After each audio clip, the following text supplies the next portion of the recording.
Your cybersecurity solution is here. Introducing Pentester's Advanced Cybersecurity Suite. Ready for peace of mind? Try it for free. No credit card required. Pentester.com. What had happened was a crew of motorcycle guys came into the bar that night, and they were looking to buy drugs, and eventually they were arrested. The two of them were arrested separately, and they both were, they beat the case. They never were convicted for the homicide. They both were, I don't think either one of them went to trial. I believe it was just, my father gave the order for this guy named Mando to be murdered. This guy Mando was robbing, actually, it's funny because my father used to do the same thing and he got away with it. So there was this guy named Ben Blue. He was a Jewish guy that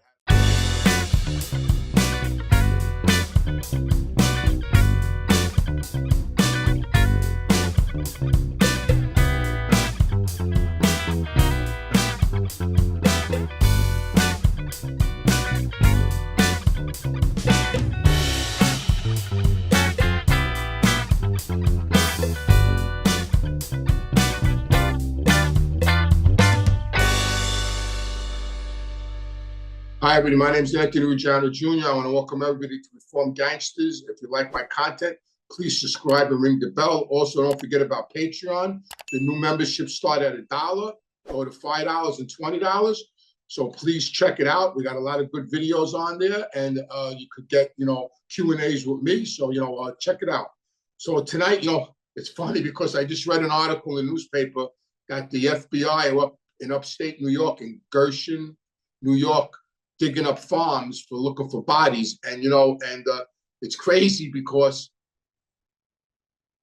in the early 70s, so my godfather was named Lenny the Don. He was Happy Mayone's nephew. His mother, Jenny, was a Mayone who actually was the last person to see Harry Happy Mayone, who was a member of Murders Incorporated, in Sing Sing in the death house. She visited him the day of his execution and waited for him and took his body back to East New York, Brooklyn, to the funeral parlor.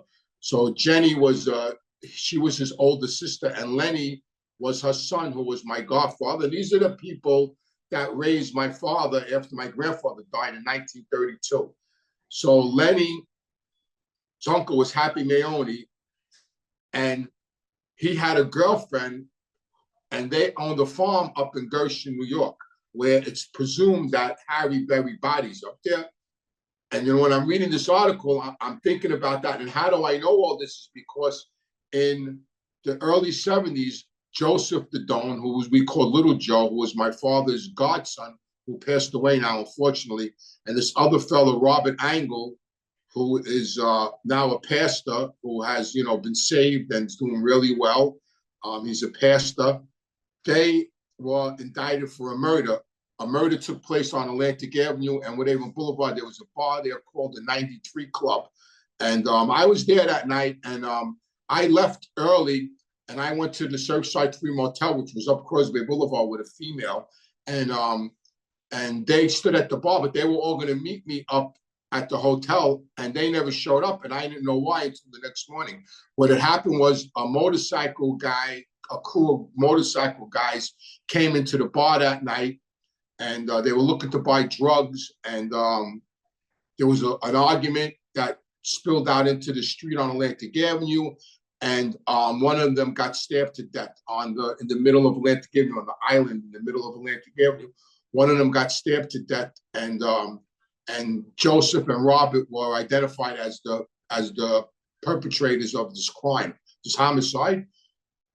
So they were all with Tony Lee and my own man, Nicky, Corozzo, and Lenny, DeMaria, and them that weren't straightened out yet. Nobody was made members except my own man and Tony Lee. So they went on the lam. My father made them go on the lam.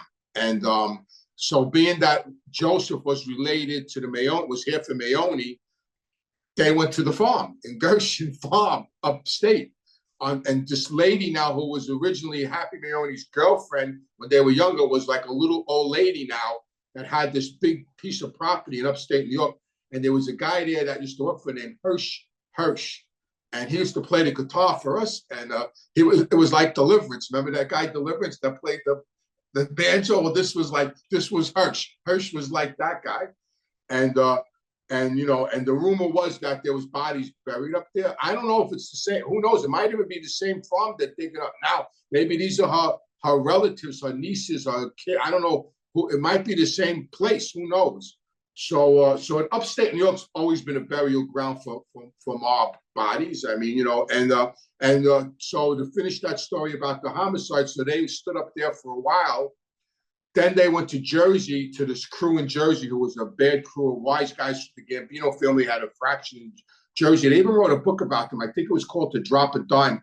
They were called like Mr. Black and Mr. White. They were like it was a vicious crew. They went there for a while, and then something happened, and then eventually they were arrested.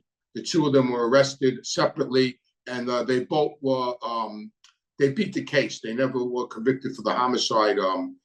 They both were not. I don't think either one of them went to trial. I believe it was just dismissed on motions and technicalities and lack of evidence and throughout the years. But they were on the lam for quite some time.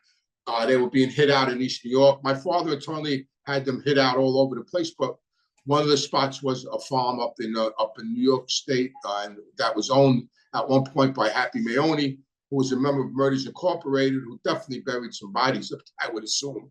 But so that's my little story about being upstate. And it's funny because when I'm reading this article, I'm remembering going up there to visit them and hanging out up there. So who knows? It might be the same farm. Attention all realtors, check out listingtiger.com. Revolutionize your real estate listings with AI-powered descriptions that sell properties. Check out listingtiger.com. Use code MAGICLIST2024 for the first month free. When part of my proffer was my father gave the order for this guy named Mando to be murdered. This guy Mando was robbing. Actually, it's funny because my father used to do the same thing and he got away with it. So there was this guy named Ben Blue. He was a Jewish guy that had a. So my father. So in Bronzeville, where my father comes from, East New York, the wise guys from that neighborhood, they used to call it the Hill, always were connected to the Jewish fraction from Bronzeville, who was Lepke and all them guys from back in the day. And later on, it was this guy Ben Blue and this guy Rabbi. They were like the Jewish mobsters in that area. And they were always affiliated with the wise guys from East New York. They were always serviced by Charlie Wagons, Happy Mayoni, Tony Lee, Fat Andy. They were always serviced by them. So now this crew of Jewish guys were around Fat Andy and Tony Lee, right? And one of them was named Ben Blue. And this guy Mando robbed his poker game, which my father and Tony Lee were partners with him on. And I don't think my old man liked him, this guy. And so my father and Tony had a little club on East New York and Atlantic Avenue. My father went in there one night. He always thought that guys around him put Mando up to it. And I don't want to mention the names of the guys who my father thought put up to it. They're still out there in the neighborhood. They're still active, wise guys. Maybe at another time I'll reveal their names. If you become Patreon members, I'll tell you who their names are. But you'll be, so anyway, he went in the club one night and he gave Mando a beat, like a bad beat, and he broke his arm. I mean, he fucked Mando up. And when he was done, two of the guys that were with my father, who my father loved, he told them, I did that to him because I can't do it to you two. And he left. But I guess he was stewing about it, and he had and then he just gave the order for Mando to get killed. I think they wanted to make it up to him, so they threw Mando under the bus. So anyway, Mando was murdered, and he was buried upstate. And what happened was, just like, and it's funny because how this movie Goodfellas keeps coming around into the picture. So what happened was, a while later, they had to move the body because something was being built up there. I don't know, something. I never really knew the whole story. All I knew was my old man and Tony Lee told me that they had to move Mando's body. And this guy Ralph, who was crazy, this guy Ralph, who later on became a main member of the Gambino family, he actually was the one that moved Mando's body, and that was all done upstate from what I know. So, that was always a burial grounds for the mob upstate. And even to go further back to Albert Anastasia, he had a potato farm upstate. And my old man used to tell me, after you did a piece of work for Albert, he would ask if you wanted to go hide out on his potato farm, and sometimes you never came back. So when he asked him, he told him, "That's okay, Albert. I have my own hiding spots." Yeah. So yeah, that always was a cemetery.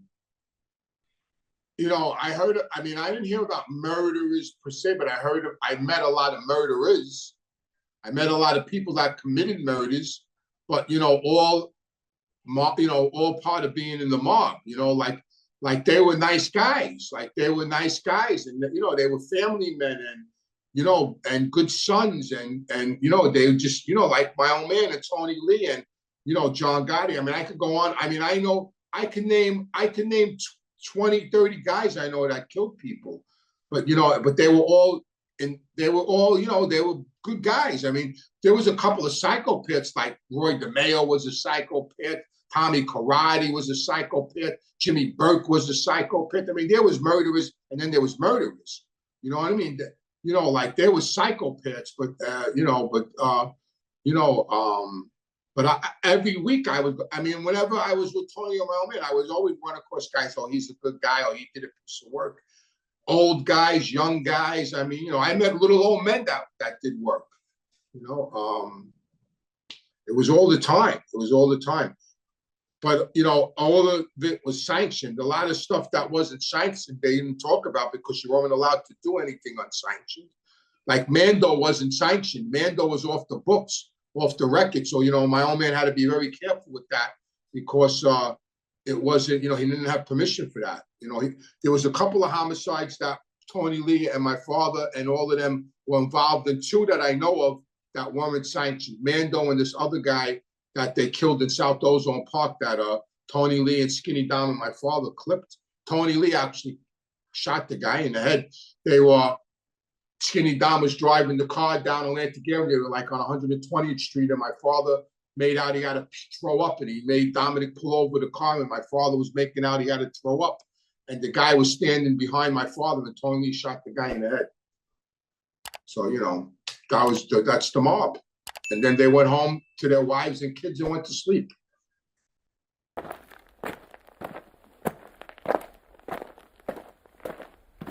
If you enjoy my show, please join my Patreon, ask your questions live, and please join my Patreon at reformgangsters.com.